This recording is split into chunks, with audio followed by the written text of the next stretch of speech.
The gift of humanity has blessed and burdened us all. We have the ability to learn and understand, to build structures that stretch toward the heavens and create beautiful masterpieces. We have the ability to ponder our own existence, to remember that one day we must die. And for what? Why are we here at all? Perhaps Schopenhauer is correct. The existence of boredom alone is proof enough that existence is meaningless. After all, if existence had purpose, then how could one ever grow bored of it?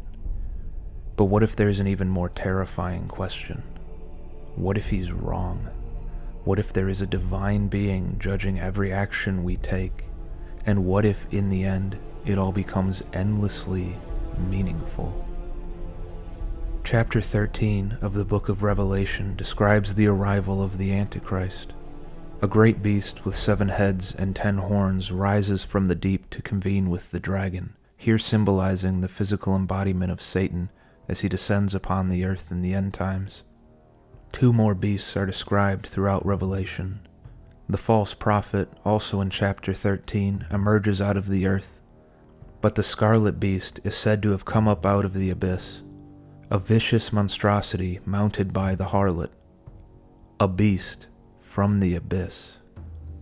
With the release of Darkwing Blast in October of 2022 came the arrival of the Bystials, a series of level 6 dragon-type monsters able to summon themselves at the cost of the banishment of a single soul. These creatures are led by a greater being, the Bystial Lubellion, being a level 8 monster capable of tutoring any of these beasts from the deck. Their true purpose was hidden in plain sight. Bystial, a portmanteau of the words abyss and bestial. These monsters were here to bring about the end times. If this is truly the case, then an issue has arisen. The Book of Revelation describes 3 beasts, here being Magnum Hut, Druis Worm, and Saranir, being granted power by the great dragon Lubellion. So why then is there a 4th? Bystial Baldrake arrives just 4 months later in Photon Hypernova. So what are we to make of this break in the pattern?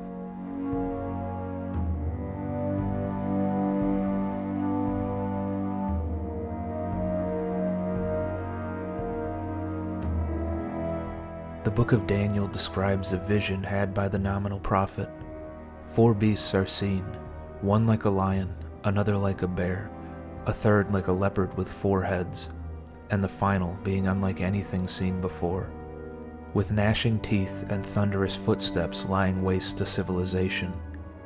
The description of these 4 beasts all share the same traits given to the 3 described in Revelation, with the latter being grotesque amalgamations of the former, now each with 7 heads and 10 horns.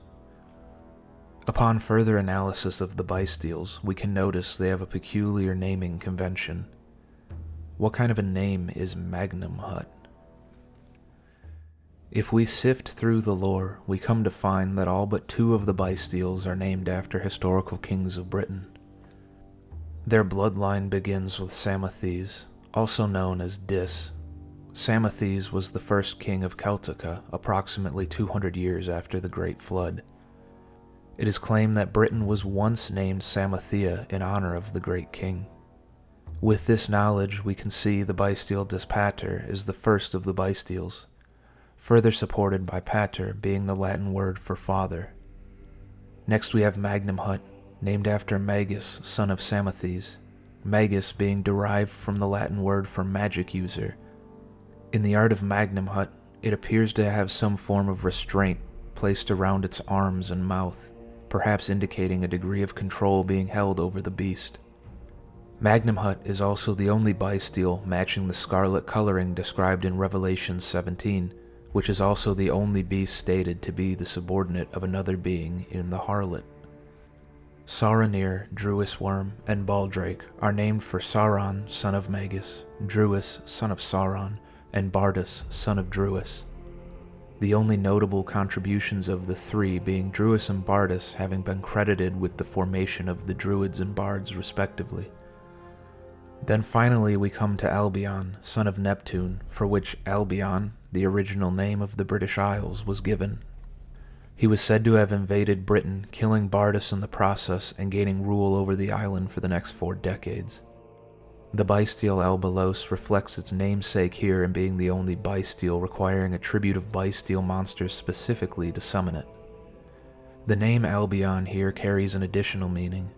In the writings of William Blake, an English poet from the late 18th and early 19th centuries, Albion is the name given to the primordial man, whose fall and division results in the creation of the 4 Zoas, Urizen, Tharmos, Luva or Orc, and Urthona or Los. This was an impressive intermingling of historical facts and biblical references performed by Konami, wasn't it? What if I told you that none of it is true? The stories of the 6 kings described above, also known as Viterbo's kings, all originated from Antiquatum Variarum, a work penned by 15th century pseudo-historian Aeneas of Viterbo. In this work, he published alleged writings and fragments of several pre-Christian Greek and Latin profane authors, determined to throw an entirely new light on ancient history.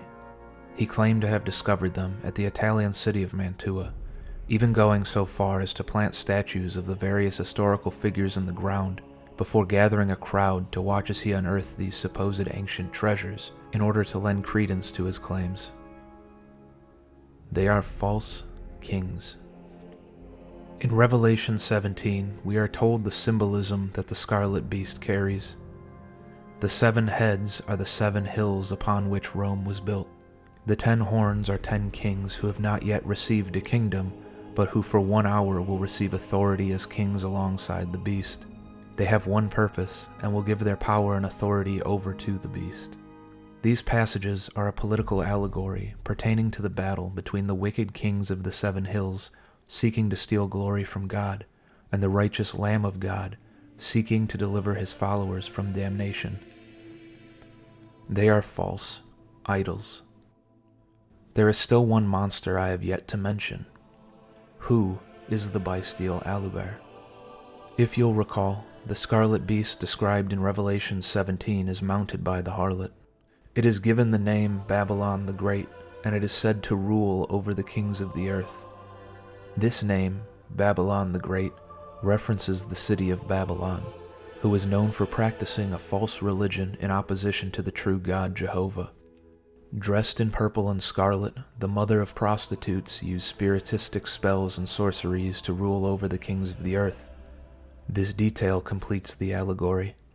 The 7 hills on which Rome was built are controlled by false religion and false idols, leading to the ultimate downfall of civilization. The correlation between the Great Babylon and Aluber are plentiful. Both are shrouded in purple and scarlet dress. The effect of Aluber alludes to the control described of Babylon, being able to gain possession over a dragon owned by the opponent, whether alive or dead. The Bystials are all dragons, and many passages pertaining to these entities refer to beasts and kings, who once were, are now not, and will soon be again. We have most recently been given the Black Goat Laughs, a trap card also based around controlling the opponent's actions. Its art depicts a black masquerade mask with goat horns protruding from either side, sitting on the throne of Aluber, the black goat in its name being a common symbol for the devil. In the end, if the Book of Revelation is to be believed, there is a happy ending. The beasts are cast down into the lake of fire, being burned alive. A new heaven and new earth are formed, and the souls of those who sought salvation are given the gracious gift of life everlasting.